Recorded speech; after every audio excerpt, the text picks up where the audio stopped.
നമസ്കാരം ശിവ. നമസ്കാരം. ഇന്ന് നമ്മൾ ചില കള്ളന്മാരെ കുറിച്ചാണ്. കേരളത്തിൻ്റെ രാഷ്ട്രീയത്തിൽ കുറേ കള്ളന്മാരുണ്ട്, അവരെ കുറിച്ചല്ല. തമിഴ്നാട് തിരുട്ട് ഗ്രാമങ്ങളുണ്ട്, അവിടെ വലിയ സംഘം ഉണ്ടെന്ന് കേട്ടിട്ടുണ്ട്. ഇപ്പോൾ 2-3 ദിവസം കൊണ്ട് ചില വാർത്തകൾ വന്നു. എറണാകുളം ജില്ലയിൽ, ആലപ്പുഴ ഈ ഭാഗങ്ങളിൽ കുറവാ സംഘങ്ങൾ പ്രത്യക്ഷപ്പെട്ടതായി പോലീസ് പറയും. ആരാണ് ഈ കുറവാ സംഘം? തമിഴ്നാട്ടിൽ ചേട്ടൻ പറഞ്ഞ പോലെ തിരുട്ട് ഗ്രാമം ഉണ്ട്. തിരുട്ട് ഗ്രാമം എന്ന് പറയുന്നത് അതൊരു സ്പെഷ്യൽ സോണല്ല. ഈ പറയുന്ന പോലെ കമ്പം, തേനി, കോയമ്പത്തൂർ, മധുര ഇഷ്ടം പോലെ ഉണ്ട്, ട്രിച്ചി, ഇങ്ങനെ ഒരുപാട് സ്ഥലങ്ങളുണ്ട്. ഇവിടെയെല്ലാം ഓരോ പോക്കറ്റുകളിൽ ഇവരുണ്ട്. വലിയ കൃഷിയിടങ്ങളാണ് ഈ മേഖലകളിലൊക്കെ ഉള്ളത്. ഈ മേഖലകളിലെ വലിയ പാടശേഖരങ്ങൾ, കരിമ്പിൻ തോട്ടങ്ങൾ, ഇങ്ങനെയുള്ള മേഖലകളിൽ ഇതിൻ്റെ നടുക്കൊക്കെ ചെറിയ ഇടങ്ങൾ കാണും, ചെറിയ ഷെഡുകൾ പോലെ. ഇതാണ് ഇവരുടെ താവളം. ഇവർക്ക് വലിയ വീടുകളുണ്ട് തമിഴ്നാട്ടിൽ. വലിയ ഈ സംഘങ്ങൾക്ക് നമ്മൾ വിചാരിക്കുന്നതിനും അപ്പുറം വലിയ ഭൂസ്വത്തും ഒക്കെ ഉള്ളവരാണ്. സാമ്പത്തികമായി മുന്നോക്കം നിൽക്കുന്നവരാണ് ഇവർ. എന്നിട്ട് ഇവർ എന്തുകൊണ്ട് ചെയ്യുന്നു എന്ന് വെച്ച് കഴിഞ്ഞാൽ ഇത് ഇവരുടെ കുലത്തൊഴിലായി ഇവർ വിശ്വസിക്കുന്നു. ആചാരമായിട്ടോ കുലത്തൊഴിലാണ് അവരുടെ ഈ ഒരു പ്രവൃത്തി. കുലത്തൊഴിലായി, അതായത് മുതുമുത്തച്ഛന്മാരാൽ ചെയ്തു വന്ന പ്രവൃത്തി തങ്ങളും പിന്തുടരുന്നു എന്നൊരു വിശ്വാസമാണ് ഇവർക്കുള്ളത്. ഇപ്പോൾ സന്തോഷ് സെൽവം അല്ലേ? സന്തോഷ് സെൽവം അല്ലേ? അതെ, സന്തോഷ് പിടിയിലായത്. 30 കേസ്, 8 കേരളത്തിലാണ്. ഇപ്പം 3.5 മാസം മുമ്പ് സന്തോഷ് ജയിലിൽ നിന്ന് ഇറങ്ങിയത് ഏത് കേസിലാണ്? പാലായിലെ കേസിലാണ്. പാലായിലെ കേസിനാണ് ജയിലിൽ നിന്ന് ഇറങ്ങിയത്. അതിന് ശേഷമാണ് ഇപ്പം വീണ്ടും പിടിക്കുന്നത്. മണ്ണഞ്ചേരിയിലും ഒക്കെയാണ് നടത്തിയിരിക്കുന്ന ഇത്. ഇവർ കൂട്ടമായിട്ടാണ് വരാറുള്ളത്. സംഘം ഒരു കൂട്ടമായി വരും. ഇത് കേൾക്കുന്ന പ്രേക്ഷകർക്ക് ഞാൻ പറഞ്ഞു തരാം ഇവരെന്താ ചെയ്യാറുള്ളതെന്ന്. ഇവരുടെ പ്രത്യേകത, ഇവർ പകൽ സമയങ്ങളിൽ നിങ്ങളുടെ വീടുകൾക്ക് മുന്നിൽ തുണി വിൽപ്പനക്കാരൊക്കെ ആയിട്ട് വരും. പ്രധാനമായി ഇവർ വിൽക്കാൻ കൊണ്ടുവരുന്ന സാധനമാണ് ബെഡ്ഷീറ്റ്, ഇങ്ങനെയുള്ള സാധനങ്ങൾ. ബെഡ്ഷീറ്റ് പോലെയുള്ള സാധനങ്ങളാണ് കൊണ്ടുവരുന്നത്. തുണി എന്ന് പറയുമ്പോൾ നിങ്ങൾ വിചാരിക്കും നിങ്ങൾക്ക് വസ്ത്രമോ, നിങ്ങൾ ധരിക്കുന്ന വസ്ത്രമോ ഒക്കെയാണെന്ന്. അതൊന്നുമല്ല, ബെഡ്ഷീറ്റ് പോലെയുള്ള സാധനങ്ങളാണ് ഇവർ കൊണ്ടുവരുന്നത്. ഈ സാധനങ്ങൾ കൊണ്ടുവരുമ്പോൾ ഇപ്പം നമ്മൾ ആരും എന്ത് ചെയ്യില്ല, ഷർട്ടും പാൻറ്റും സാരിയും എന്താ പറയുക സ്കേർട്ടും ടോപ്പും ഇതൊന്നും ഇങ്ങനെ കൊണ്ടുവരുന്നതെന്ന് മേടിക്കില്ല. ഇല്ല, എല്ലാവരും മേടിക്കുന്നത് ബെഡ്ഷീറ്റ്. ബെഡ്ഷീറ്റ് കൊണ്ടുവന്നാൽ മാറ്റ്, ബെഡ്ഷീറ്റ്, തറയിടുന്ന മാറ്റ് ഉണ്ടല്ലോ, ഇങ്ങനെയുള്ള സാധനങ്ങൾ കൊണ്ടുവന്നാൽ നമ്മൾ മേടിക്കും. ഇതാണ് ഇവർ കൊണ്ടുവരുന്ന സാധനം. പിന്നെ 2 ആക്രി പറക്കും. ആക്രി പറക്കി നടക്കും ഇവർ. ആക്രി പറക്കി നടക്കാറുണ്ട്. അപ്പോൾ ഇവരുടെ ഇതെന്ന് പറയുന്നത്, ഇവർ നമ്മളെ നിരീക്ഷിക്കുകയാണ്.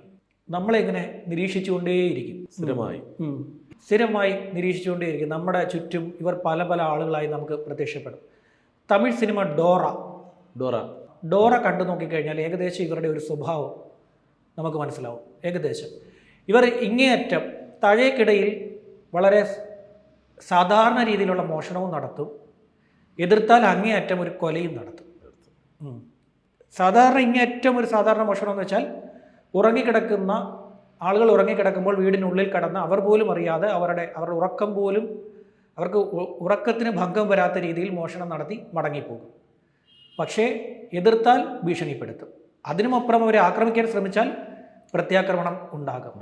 അതിനുമപ്പുറം വീണ്ടും അതും കഴിഞ്ഞ് ഒരു പടി കൂടി നമ്മൾ കടന്നാൽ നമ്മുടെ ജീവൻ എടുക്കുന്ന ഘട്ടത്തിലേക്ക് അവർ കടക്കും. അതാണ് ഇവരുടെ ഒരു രീതി. അപ്പോൾ ഇവർ ശ്രദ്ധിക്കുന്ന ഒരു കാര്യമെന്ന് വെച്ച് കഴിഞ്ഞാൽ, ഇവരുടെ മോഷണത്തിൻ്റെ പഴയ ഹിസ്റ്ററി എടുത്തു കഴിഞ്ഞാൽ എല്ലാം ഇവർ ചെയ്തിരിക്കുന്ന മോഷണങ്ങളെല്ലാം ചെറിയ വീടുകളിലാണ്, ഇടത്തരം വീടുകളിലാണ് ഇവർ നടത്തിയിരിക്കുന്ന മോഷണങ്ങളിൽ കൂടുതലും ഉള്ളത്. അതെന്താ അങ്ങനെ ഇടത്തരം മാത്രം? ഇടത്തരം വീടുകളുടെ ഒരു പ്രത്യേകത, സാധാരണ വലിയ വീടുകൾ കാണുമ്പോൾ സമ്പത്ത് ഒരുപാടുണ്ടാകുന്നത്. ഈ പക്ഷേ വീടുകളിൽ അത്രയും സമ്പത്ത് കാണില്ലല്ലോ. ഈ വലിയ വീടുകളിലെ ഇവരുടെ മോഷണ രീതിയിൽ ഇവർ ഇപ്പോഴും അഡ്വാൻസ് ആയിട്ടുള്ള ടെക്നിക്സ് യൂസ് ചെയ്യുന്നില്ല. ഇപ്പം മോഷണത്തിന് ഒരുപാട് രീതിയുണ്ട്, പുതിയ ടെക്നോളജി വന്നു കഴിഞ്ഞു. അല്ല, ഇവരും ടെക്നോളജി ഉപയോഗിക്കുന്ന അഡ്വാൻസ് ആയിട്ടുള്ള സാധനം ഉപയോഗിക്കുന്നത് എനിക്ക് തോന്നുന്നില്ല. ഇവരിപ്പോഴും ചെയ്തിരിക്കുന്ന ഒരു സാധനം ബാക്ക് ഡോർ പൊളിച്ചിരിക്കുകയാണ്. ഇപ്പോഴും ബാക്ക് ഡോറാണ് പൊളിച്ചിരിക്കുന്നത്. ബാക്ക് ഡോറ് കമ്പിപ്പാര വെച്ച് പൊളിച്ച് അകത്ത് കയറി ആണ് ഈ മാല പൊട്ടിച്ചുകൊണ്ട് പോയിരിക്കുന്നത്. അപ്പോൾ ഇവരുടെ ഒരു രീതിയിൽ ഇപ്പോഴും മാറ്റം വന്നിട്ടില്ല. ഇപ്പോഴത്തെ ഒരു ടെക്നോളജി അനുസരിച്ച് നമ്മുടെ 2 വീലറിൻ്റെ ലോക്ക് ഉണ്ടല്ലോ, 2 വീലർ അല്ലെങ്കിൽ കാറ്, ഇതിൻ്റെ ഈ പറയുന്ന ലോക്ക് പുറത്തുള്ള വണ്ടിയുടെ ലോക്കിൽ പിടിപ്പിച്ച് കഴിഞ്ഞാൽ ലോക്ക് ഒടിയും. ഒരു മെഷീനുണ്ട് ഇപ്പം, ഒടിയും. നമ്മുടെ 2 വീലറിനകത്ത് കൊണ്ടുവന്ന് നമ്മുടെ താക്കോൽ ഇടുന്നത് പോലെ ഈ സാധനം അങ്ങോട്ട് വെച്ചാൽ മതി, ക്ലിക്ക് ചെയ്താൽ അപ്പം ലോക്ക് ഈ സാധനം അടിച്ചു പിടിച്ച് കളയും, ലോക്ക് പൊട്ടും. വണ്ടി എടുത്തിട്ട് പോകാം. അങ്ങനെ സാധനം ഒരു മെഷീനുണ്ട് ഇപ്പം. ഈ സാധനം ഓൺലൈനിൽ വരെ ഇപ്പോൾ മേടിക്കാൻ കിട്ടും കാര്യമായിട്ട്. അങ്ങനെയുള്ള അഡ്വാൻസ് ആയിട്ടുള്ള സാധനങ്ങൾ ഇറങ്ങിക്കഴിഞ്ഞു. മാത്രമല്ല സൗണ്ട് ഇല്ലാത്ത ഡ്രോണുകൾ, അതായത് ഫാനിന് സൗണ്ട് ഇല്ലാത്ത ഡ്രോണുകൾ വന്നു കഴിഞ്ഞു, ക്യാമറ ഡ്രോണുകൾ. അതൊക്കെ പറപ്പിക്കുന്ന കള്ളന്മാരിപ്പോൾ ഉണ്ട്. ജനൽ നമുക്കിപ്പോൾ ഇതാണെങ്കിൽ പോലും, മറച്ചിരിക്കുന്ന ജനലാണെങ്കിൽ പോലും ആ ഗ്ലാസ്സിലൂടെ റൂമിനുള്ള കണ്ടീഷൻ കാണിച്ചു കൊടുക്കുന്ന ടെക്നോളജിയുള്ള തിയേറ്ററുകളിലൊക്കെ ഉപയോഗിക്കുന്ന ക്യാമറ പോലെയുള്ള ക്യാമറകളുള്ള ഡ്രോണുകൾ ഉള്ള കള്ളന്മാരുണ്ട്. പക്ഷെ ഇവരത് ചെയ്യുന്ന ഒരു പരിപാടി ഇപ്പോഴും അർത്ഥനഗ്നരായി വന്ന് അവരുടെ പരമ്പരാഗത രീതിയാണ് ദേഹമാസകലം എണ്ണ തേച്ച് കരി തേച്ച് അർത്ഥനഗ്നരായി വന്ന് ചാക്ക് കൊണ്ട് മുഖം മൂടി കണ്ണ് മാത്രം വെളിയിൽ കാണുന്ന രീതിയിൽ വന്ന് മോഷണം നടത്തുന്ന രീതിയാണ്. ഞാൻ പറഞ്ഞില്ലേ, ഇവർ സ്വീകരിക്കുന്നത് കുലത്തൊഴിലാണ്. ഇത് ഈ പറയുന്ന ടെക്നോളജി ഉപയോഗിക്കുന്നുണ്ടോ എന്നൊക്കെ പറയുന്നത് നമ്മുടെ ഈ പറയുന്ന ആരുടെയൊക്കെയോ ഭാവനയിൽ വിരിഞ്ഞ കാര്യങ്ങളാണ്. ഓൺലൈനിലൊക്കെ അവർ ടെക്നോളജി ഉപയോഗിക്കുന്നു, അഡ്വാൻസ്ഡ് ആണ് എന്നൊക്കെയാണ് ഓൺലൈനിൽ പല വാർത്തകളും. ഇവരുടെ ഒരു കുലത്തൊഴിലാണ്. ഇവരെ തമിഴ്നാട് CBCID എന്ന് പറയുന്ന ഒരു വിഭാഗമുണ്ട്, ക്രൈംബ്രാഞ്ച് CID. അവരാണ് ഇവർക്ക് കുറുവ സംഘം എന്ന് പേരിട്ടത്. കുറുവ സംഘം ഇവർക്ക് വേണ്ടി മറ്റൊരു പേരുണ്ടല്ലോ, തമിഴ്നാട്ടിൽ മറ്റു പേരുണ്ട്. അവരെ പല സമുദായങ്ങളാണിത്, പല സമുദായങ്ങളിലെ 18 മുതൽ 55 വയസ്സുള്ളവരെയുള്ളവർ ഇതിനകത്ത് അംഗങ്ങളാണ്. ഈ സംഘത്തിൽ അംഗങ്ങളാണ്. പല സമുദായങ്ങളുണ്ട്, പല ഇടങ്ങളിൽ പല പേരുകളാണ് ഇവർക്ക്. ഇവരെ ടോട്ടലി വിളിക്കുന്ന രാജ്യത്തെ തന്നെ ഏറ്റവും അപകടകാരികളായിട്ടുള്ള മോഷ്ടാക്കളിൽ ലിസ്റ്റിൽപ്പെടുത്തിയിരിക്കുന്നവരാണ് ഈ കുറുവ സംഘം.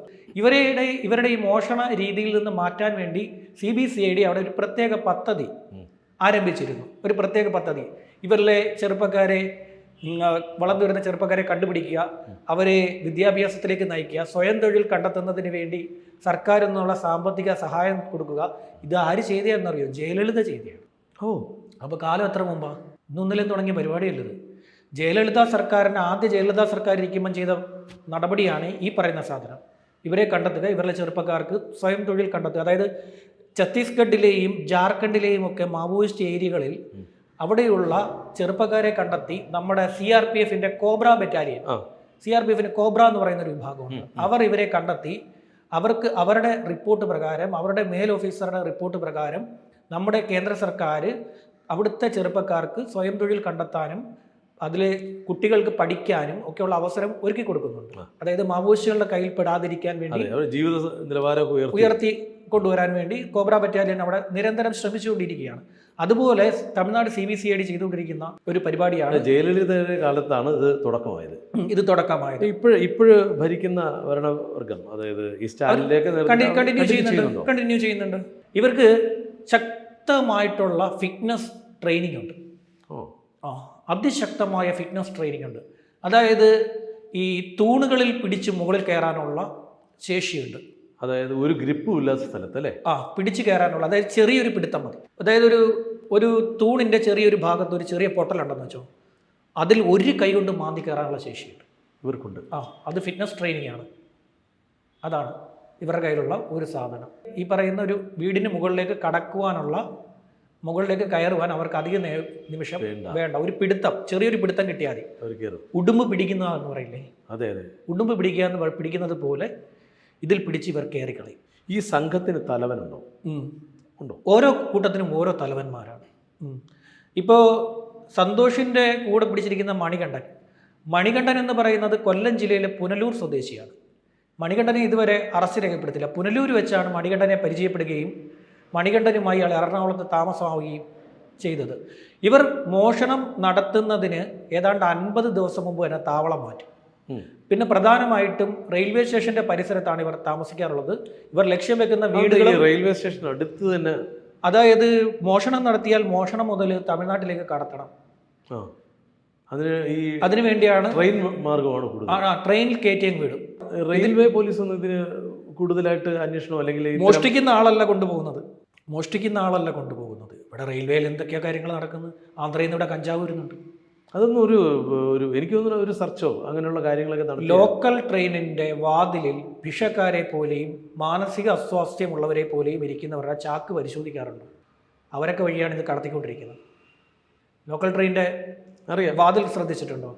അവിടെ ഒരാൾ ഒരു ഭ്രാന്തനെ പോലെ, അല്ലെങ്കിൽ ഒരു ഭ്രാന്തൻ എന്ന് പറഞ്ഞു, മാനസികാസ്വാസ്ഥ്യ വെല്ലുവിളി നേരിടുന്നവരെ പോലെ ചിലർ ഇരിക്കാറുണ്ട്. താടിയും മുടിയും ഒക്കെ വളർത്തി അവരുടെ ഭാണ്ഡക്കെട്ട് പോയി പോലീസ് പരിശോധിക്കാറുണ്ട്. ചെയ്യില്ല. അതിനുള്ളിലൊക്കെ വെച്ചാണ് ഇവിടെ കൊണ്ടുവരുന്നത്. ഇവിടെ ഇറക്കി കഴിഞ്ഞാൽ ഇവിടെ നിന്ന് അടുത്ത ആളത് ഇവിടെ നിന്നുള്ള കാരിയർ മറ്റൊരാളായിരിക്കും. അത് മറ്റൊരു മാനസിക അസ്വാസ്ഥ്യമുള്ള ഒരാളായിരിക്കും. അയാൾ വഴി മറ്റൊരിടത്തേക്ക് പോകും. ഇതിങ്ങനെ കറങ്ങി തിരിഞ്ഞ് ഇതിങ്ങനെ പൊക്കോണ്ടേയിരിക്കും. ഇതുപോലെയാണ് കുറുവാ സംഘവും ചെയ്യുന്നത്. അവർ ഇപ്പം റെയിൽവേ സ്റ്റേഷൻ അടുത്ത് ഒരു വീട് നോക്കുന്നു. വീട് നോക്കിയൊന്നുമില്ല, അല്ല, താമസം ഏതെങ്കിലും പാലത്തിനടിയിലോ മറ്റോ ഈ സംഘങ്ങൾ താമസിക്കും. എന്നിട്ട് അതിനുശേഷമാണ് ഇവരുടെ ഈ പറയുന്ന മോഷണം നടത്തുക. മോഷണം നടത്തി കഴിഞ്ഞാൽ അടുത്ത ആൾ ഇത് കളക്ട് ചെയ്യാനും കൊണ്ടുപോകാനും ആളുണ്ട്. ഇവരിതെന്ത് അടിച്ച് പൊട്ടിച്ച് ചിഹ്നം പീസാക്കി കളയും. കുഞ്ഞു പീസാക്കും. ഒരു മാല കിട്ടിക്കഴിഞ്ഞാൽ ഇത്രയുള്ള പീസുകളാക്കും, അതാക്കി മാറ്റും. എന്നിട്ട് ഇത് പൊടി പോലെ ആക്കി കളയും. അങ്ങനെയാണ് ഇവർ തിരിച്ച് കടത്തുന്നത്. തുണിയിൽ കെട്ടിയിട്ട് ചുറ്റിയേക്ക് അടിക്കും. ഈ നമ്മൾ മുമ്പ് ഈ നാടോടികൾ ഇടയ്ക്ക് നമ്മുടെ തിരുവനന്തപുരത്തും കൊച്ചിയിലൊക്കെ പല സ്ഥലത്ത് കുടുംബമായിട്ടൊക്കെ വന്നു. ഇവർ കുടുംബമായിട്ടാണോ വരുന്നത്? കുടുംബമല്ല, ഇവർ 50 പേരോളം വരുന്ന സംഘമാണ്. അത് കുടുംബം കാണും, കുട്ടികൾ കാണും. ഇവരുടെ ഒരു പ്രത്യേകത, നമ്മുടെ വീടിൻ്റെ ചില മോഷണ രീതി എന്ന് പറയുന്നത് പൈപ്പ് തുറന്ന് ഇടുക, പുറത്ത് കുട്ടിയെ കരയിക്കുക, പിന്നെ ഇതുപോലെ കോളിംഗ് ബെല്ല് അമർത്തി ബഹളമുണ്ടാക്കുക, വീടിന് നേരെ കല്ല് വാരി എറിയുക. ഇങ്ങനെ പല അറ്റംപ്റ്റാണ് നടത്തുന്നത്. അതായത് വീട്ടുകാരെ പുറത്തിറക്കാൻ വേണ്ടിയിട്ടുള്ള എല്ലാ ശ്രമവും ഇവർ നടത്തും. ഈ സംഘത്തിൽ സ്ത്രീകൾ ഉൾപ്പെടെയുള്ളവരുണ്ട്. എല്ലാത്തിലും ഒരു കുഞ്ഞുണ്ടാവാറുണ്ട്. എല്ലാ സംഘത്തിലും 2-3 കുഞ്ഞുങ്ങൾ ഉണ്ടാവും. ഇവർ പിടിക്കപ്പെടുമ്പോൾ എന്ത് ചെയ്യും? ഇവരെ സംഘത്തിലുള്ള ആരെങ്കിലും ഒരാളെ പിടിക്കപ്പെട്ടാൽ മറ്റുള്ളവർ എങ്ങനെയാണ് രക്ഷപ്പെടുന്നത്? അപ്പോഴേ അവർ എസ്കേപ്പ് ആയി കളയും, മാറും, ഈ സ്ഥലം മാറിക്കളയും. പക്ഷെ മോഷണം കണ്ടിന്യൂ ചെയ്തുകൊണ്ടേയിരിക്കും. ചേട്ടാ, ഇവിടുന്ന് ഈ പറയുന്ന വേറെ സംസ്ഥാനത്ത് നിന്ന് പിടിച്ചുകൊണ്ട് ഇവിടെ വന്ന് ക്രൈം ചെയ്തിട്ട് ഇവിടെ പിടിച്ചിട്ട് ഇവിടുത്തെ കോടതികൾ ജാമ്യം കൊടുത്തിട്ട് ഇന്ന് വരെ കിട്ടാത്തവന്മാരുണ്ടെന്നേ. രക്ഷപ്പെടുക. ജാമ്യം കിട്ടിയ അവന്മാരെ വാട്ടിന് പോകും. ഇവിടുത്തെ ഷാഡോ ടീം പോയി കഷ്ടപ്പെട്ട് പറയുന്ന പല സംസ്ഥാനങ്ങളിൽ നിന്ന് പിടിച്ചുകൊണ്ട് വന്ന് ഇവിടെ കൊണ്ടുവരുമ്പോൾ ഇവിടുന്ന് ഏതെങ്കിലും ഒരുത്തം വന്ന് അവരെ ജാമ്യത്തിൽ എടുക്കും. പിന്നെ ജാമ്യം കിട്ടി അവൻ പിന്നെ ഈ ഏരിയയിലോട്ട് തന്നെ പിന്നെ കിട്ടത്തില്ല. ഇവർക്ക് ജാമ്യം നൽകാനായിട്ട് നിൽക്കുന്ന ആൾക്കാരുണ്ടല്ലോ, അത് ഇവിടെയുള്ളവരായിരിക്കുമല്ലോ. ഇവിടെയുള്ളവരല്ല, അവിടെ നിന്നുള്ള ആൾക്കാർ വരും. ഏത് ഇന്ത്യൻ പൗരനും ഇവിടെ ഏത് കോടതിയിലും ജാമ്യത്തിന് വരാൻ പറ്റും. അതാണ് ഏറ്റവും വലിയ ഒരു ഡ്രോബാക്ക് അല്ലേ? അതെ, ഇന്ന പരിധിയിലുള്ള ഒരാൾ വരണമെന്നൊന്നുമില്ലല്ലോ. അങ്ങനെ ഒരു നിയമം ഉണ്ടായിരുന്നെങ്കിൽ ചിലപ്പോൾ ഇവരാരും രക്ഷപ്പെടില്ല എന്ന് തോന്നുന്നു. അതെ. ഈ കുറുവാ സംഘം സാധാരണ കൊല നടത്തുന്നു.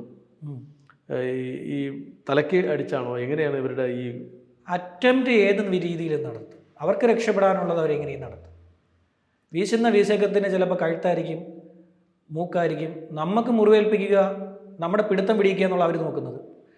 ഞാൻ പറഞ്ഞില്ലേ, നമ്മൾ അവരെ ഇതുപോലെ തന്നെ അവരെ എതിർത്ത് നിൽക്കാൻ ശ്രമിക്കുമ്പോൾ മാത്രമേ അവർ നമ്മളെ ആക്രമിക്കൂ. അല്ലാതെ ഇവർക്ക് ഇങ്ങോട്ട് നമ്മളെ ആക്രമിച്ച് കൊലപ്പെടുത്തി മോഷണം നടത്തുക എന്നൊരു രീതി അവർക്കില്ല. അവരെ ആക്രമിക്കുകയാണെങ്കിൽ തിരിച്ച് അവരാക്രമിക്കും. അത് തിരിച്ച് പ്രാകൃതമായിരിക്കും അല്ലേ? പ്രാകൃതം. അവർ വീശും. ചെറിയ കത്തിയുണ്ട് അവരുടെ കയ്യിൽ, അതെടുത്ത് വീശും. ആ വീശക്കത്ത് ചിലപ്പോൾ നമ്മുടെ നെഞ്ചിലോ വാക്കല്ലാതെ എവിടെയാണ് കൊള്ളുന്നെങ്കിൽ മരണം സംഭവിക്കും. ചിലപ്പോൾ നമ്മൾ എന്നേക്കുമായി കിടന്നു പോകും. ചിലപ്പോൾ 3-4 തയ്യലിൽ സ്റ്റിച്ചിൽ സംഭവം അവസാനിക്കും.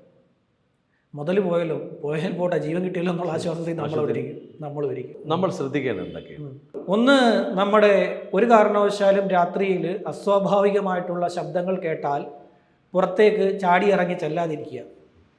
അസ്വാഭാവികമായ എന്തെങ്കിലും ശബ്ദം കേട്ടോ, നായ കുരച്ചു എന്നൊക്കെ വിചാരിച്ചിട്ട് ചാടി ഇറങ്ങി പുറത്തു പോകാതിരിക്കുക. വീട്ടിലുള്ള എല്ലാവരും അതിനുള്ളിലുണ്ടോ എന്ന് മാത്രം ഉറപ്പുവരുത്തുക. ആരെങ്കിലും പുറത്തു പോയിട്ടുണ്ടെങ്കിൽ അവരെ ഫോണിൽ വിളിക്കുക. ഫോണുണ്ടല്ലോ, ആരെങ്കിലും പുറത്തു പോയിട്ടുണ്ടെങ്കിൽ അവരെ ഫോണിൽ വിളിക്കുക. അവരെ ഫോണിൽ വിളിച്ച് അവരുടെ നിലവിലെ സുരക്ഷ ഉറപ്പാക്കുക. ഇതിനുശേഷം അവരെ പെട്ടെന്ന് ഇങ്ങോട്ട് വരണ്ട, ഏതെങ്കിലും സേഫായിട്ടുള്ളൊരു പൊസിഷനിലേക്ക് നിൽക്കാൻ പറയുക. പിന്നെ എല്ലാവരും വീടിനുള്ളിൽ തന്നെ ഉണ്ട് എന്നുള്ള ഉറപ്പുണ്ടെങ്കിൽ ഒരു കാരണവശാലും പുറത്തിറങ്ങാതിരിക്കുക. ഈ പോലീസിന് എന്ത് ചെയ്യാൻ കഴിയും ഇങ്ങനെ ഒരു സംഘം നിരന്തരമായി ശല്യം ഉണ്ടാക്കും? അവർക്ക് മോഷണം ഒരു കുലത്തൊഴിലായി എടുത്തിരിക്കുന്നവരാണ്. അവർ പിടിക്കപ്പെടുന്നതും കുലത്തൊഴിലിൻ്റെ ഭാഗമായിട്ടാണെന്ന് വിശ്വസിക്കുന്നു. സോ അവരത് കണ്ടിന്യൂ ചെയ്യും. ഒരു വിശ്വാസത്തിൻ്റെ ഭാഗമാണ്. നമ്മൾ ശബരിമലയ്ക്ക് പോകുമ്പോൾ എത്രയോ വാഹനങ്ങൾ അപകടത്തിൽപ്പെടുന്നുണ്ട്. എന്ന് വെച്ചാൽ നമ്മൾ ആരെങ്കിലും പോകാതിരിക്കുന്നുണ്ടോ? ഇല്ല. ചേട്ടനും ഇപ്പോൾ മാല ഇട്ടിട്ടുണ്ടല്ലോ. തീർച്ചയായിട്ടും. അതായത് സംഘങ്ങൾ ഇങ്ങനെ വരുമ്പോൾ ഒന്നും ചെയ്യാൻ പറ്റില്ല, ഒന്നും ചെയ്യാൻ പറ്റില്ല. നിയമത്തിനും അവർ തിരഞ്ഞെടുക്കുന്ന സമയവും ഈ സമയമാണ്, ഈ ടൈമാണ്, തീർത്ഥാടന സമയം. ഇപ്പോൾ ഇവിടെ ഇഷ്ടംപോലെ ഇതര സംസ്ഥാനക്കാർ കേരളത്തിലേക്ക് എത്തിയിട്ടുണ്ട് നമ്മുടെ സന്നിധാനത്തേക്ക് പോകുവാൻ വേണ്ടി. എല്ലാവരെയും പിടിച്ചിട്ട് ഇരുമുടി പരിശോധിക്കാൻ പോലീസിന് പറ്റും, അല്ലെങ്കിൽ ആരെങ്കിലും ഒരു ഇരുമുടി അഴിപ്പിക്കാൻ പോലീസിനെ കൊണ്ട് പറ്റില്ല. തീ പിടിക്കും ഇവിടെ, പോലീസിൻ്റെ മൂട്ടിൽ തീ പിടിക്കും അങ്ങനെ ചെയ്താൽ. പോലീസിന് വൺ ടാസ്ക്കാണ്, ഒപ്പം ജനങ്ങൾക്ക്. അതെ, ഒരു ഭീതി വരുത്തുകയല്ല, ഒന്ന് സുരക്ഷിതരായിരിക്കുക. രാത്രി കാലങ്ങളിൽ പ്രത്യേകിച്ച് നിങ്ങൾ ചെയ്യേണ്ട ഒരു സാധനം, എന്തും സംഭവിച്ചോട്ടെ നിങ്ങളുടെ വീട്ടിൽ എല്ലാവരും ഉണ്ടോ എന്ന് മാത്രം നോക്കുക. വീടിന് പുറത്ത് ചിലപ്പോൾ തീ കത്തും, തീ പിടിക്കും. വീട്ടിലേക്കല്ല തീ വിടരുന്നത്. നിങ്ങൾ സുരക്ഷിതരാണെങ്കിൽ മാറി നിൽക്കുക. വീടിന് പുറത്ത് തീ കത്തുന്നുണ്ടെങ്കിൽ ഗ്യാസ് കുറ്റി ഓഫ് ചെയ്തിടുക, കുറ്റി അടച്ചേക്കുക. തീ കത്തുന്നെങ്കിലും അതിൽ നിന്നുള്ള ഇതൊന്ന് വലിച്ചൂരിക്കുക, ജീവനെങ്കിലും റെഗുലേറ്റർ വലിച്ചൂരുക, ഗ്യാസ് കുറ്റി ക്ലോസ് ചെയ്തേക്കുക. തീ പിടിക്കുന്നേ തീ പിടിച്ചോട്ടെ, അടുത്ത പോലീസ് സ്റ്റേഷനെ അപ്പം തന്നെ വിളിച്ചേക്കുക. എല്ലാവരും ചെയ്യേണ്ട ഒറ്റ കാര്യമുള്ളൂ, അടുത്ത പോലീസ് സ്റ്റേഷൻ്റെ നമ്പർ, ലാൻഡ് ഫോൺ നമ്പർ എഴുതി വെച്ചേക്കുക. ഒന്നും നോക്കണ്ട, നിങ്ങൾ ഏതോ പരിധിയിലോ താമസിക്കട്ടെ, നെറ്റിൽ നോക്കുക. ഇപ്പോൾ ഇന്നടുത്ത് താമസിക്കുന്ന ഒരാൾ, തിരുവല്ല താമസിക്കുന്ന ഒരാൾ, തിരുവല്ല പോലീസ് സ്റ്റേഷൻ അടിച്ചു വിടുക. Thiruvalla police station contact number എന്ന് ഗൂഗിളിനോട് ചോദിച്ചു കഴിഞ്ഞാൽ ഗൂഗിൾ അടുത്ത സ്പോട്ടിൽ നിങ്ങൾക്ക് തിരുവല്ല പോലീസ് സ്റ്റേഷനിലെ കോൺടാക്ട് നമ്പരും SHOയുടെ, അതായത് സ്റ്റേഷൻ ഹൗസ് ഓഫീസറുടെ നമ്പരും SIയുടെ നമ്പരും ക്രൈം SIയുടെ നമ്പരും പിന്നെ ഇത്രയും സാധനം നിങ്ങൾക്ക് കിട്ടും. ഇത്രയും സാധനം കോൺടാക്റ്റ് ആയിട്ട് എഴുതി വെക്കുക. ചിലർ പറയും അടുത്തുള്ള DYFIക്കാരുടെ നമ്പർ എഴുതി വെക്കാൻ. പാർട്ടിക്കാരെന്ത് ചെയ്യാനാ? ചില ആളുകളെ ഒരിക്കൽ DYFIയുടെ ക്യാമ്പയിനായിരുന്നു, അടുത്തുള്ള ഒരു DYFI സഖാവിൻ്റെ നമ്പർ നിങ്ങൾ സൂക്ഷിച്ചു വെക്കും, നിങ്ങൾക്ക് ഗുണപ്പെടുമെന്ന്. പൊതിച്ചോറ് കൊടുക്കാനാണോ? എന്തായാലും കുർബാ സംഘത്തിനെക്കാട്ടി വലിയ സംഘമാണോ DYFI? ഇല്ല, ഞാൻ പറഞ്ഞതേ ഉള്ളൂ, ഞാമാരെന്നെ കിട്ടുമെന്ന് കരുതും. ശരി, എന്തായാലും സുരക്ഷിതരാവട്ടെ എല്ലാവരും.